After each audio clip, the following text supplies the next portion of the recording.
book?" Saul blinked, then pulled a thin silk-bound book from his satchel. "This book was from you?" "Yes, a guide to corpse refinement. I thought the knowledge there would guide you to take an interest in the soul. I didn't expect you to start dabbling in body modification instead." Big Pink's even stronger than Mentor Kaz. A realization suddenly struck Saul, and he values me. But the appreciation and attention came so vaguely and unexpectedly that it left Saul a little uneasy. Another thought surfaced.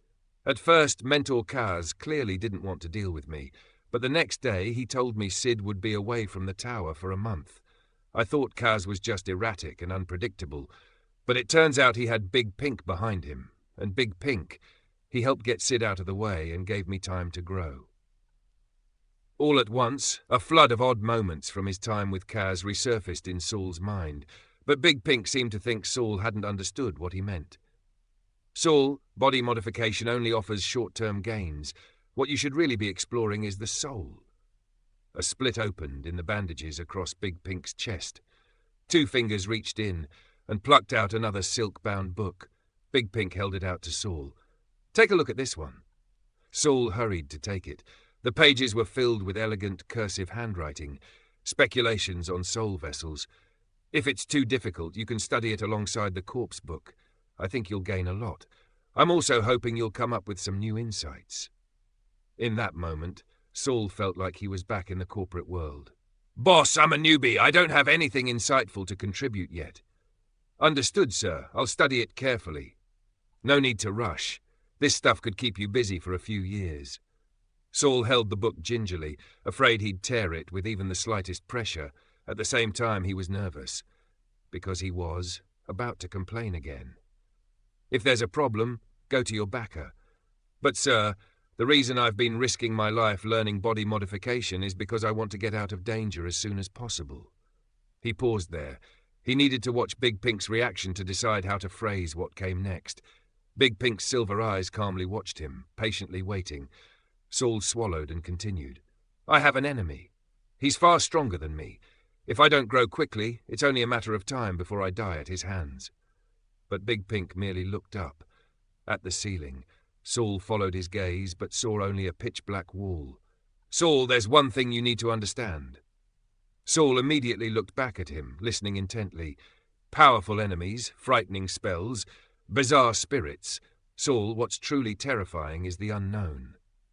When you walk the path of a witch one day, you'll understand. Compared to the dangers of studying wizardly, the death threat from a second-rank apprentice is nothing. Saul's eyes widened. Big Pink even knew who his enemy was. But Saul wasn't really a 12-year-old child. He wouldn't be lured by some vague promise. If you want to eat the pie, first you have to make sure you don't starve before getting to it. He didn't know how dangerous wizardly studies could be, but he did know. If he couldn't take care of Sid, there was no future to think about. Big Pink had refused to help him deal with his enemy directly. Disappointing, but not unexpected. "I understand, sir." Big Pink looked down at Saul's head. "Why'd you stop calling me Big Pink?" He didn't wait for Saul's reply before continuing. "Use knowledge as a tool, not a goal. You're already strong. Don't lose yourself in the modifications." With that, Big Pink rocked forward on his toes and slowly wobbled past Saul.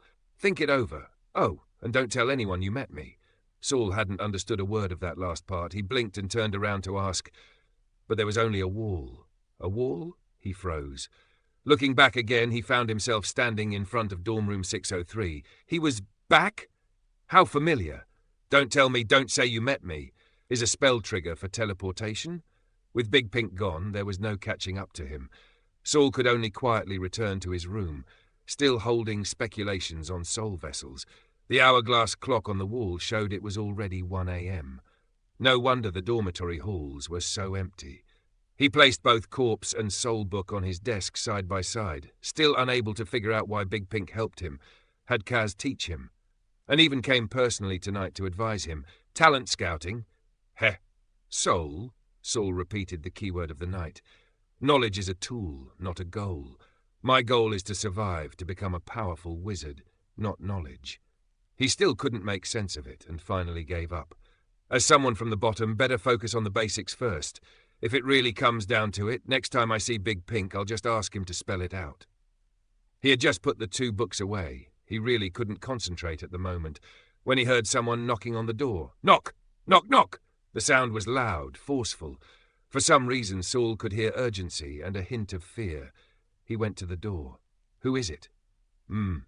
Senior Byron? Saul opened the door, and it really was him. Byron didn't immediately enter. He glanced cautiously into the room. "It's just me," Saul said quietly. Byron immediately slipped inside. Once Saul closed the door, Byron slashed his throat with his finger. "I got your signal, but—" His pupils trembled. "I didn't dare go." Only then did Saul remember that he had crushed the 3rd vial. His signal for help from Byron he'll cost 30 credits. 1 life-saving rescue? 100. Expensive stuff. "I wasted 30 credits tonight," Saul said darkly. "Who was your enemy, and how are you still alive?" Byron could still feel the lingering fear. He had been standing in the hallway on the 2nd floor of the East Tower. 1 turn was all it would have taken to reach the ramp. He knew Saul was in danger. He'd promised that even if it was just to retrieve the body, he'd go. But that 1 step, he just couldn't take it. The mute giant next to him had shifted positions for the first time, curling into a corner, head down, arms over his head, shaking with his butt in the air. It looked ridiculous, but Byron didn't even feel like laughing. Honestly, he wanted to copy the pose himself. The nameless fear had kept his right foot in the air, left foot planted for several minutes. Then, suddenly, everything returned to normal. His leg had gone numb. He nearly fell. After a while, he finally worked up the courage to go up the ramp, but there was no Saul. He didn't know if Saul had made it out alive. Against something that terrifying, not even a body would have been surprising. Byron returned to his room in silence. He was about to advance to 3rd-rank apprentice. He had once felt powerful. He'd even made plans with Saul to go on adventures together after graduating. But tonight's experience left him lost again. He might be advancing soon, but in the face of that kind of fear, he was still just as weak, as if nothing had changed. He had stood silently in his room until midnight, before finally summoning the courage to come check if Saul had returned, to see if he was still alive.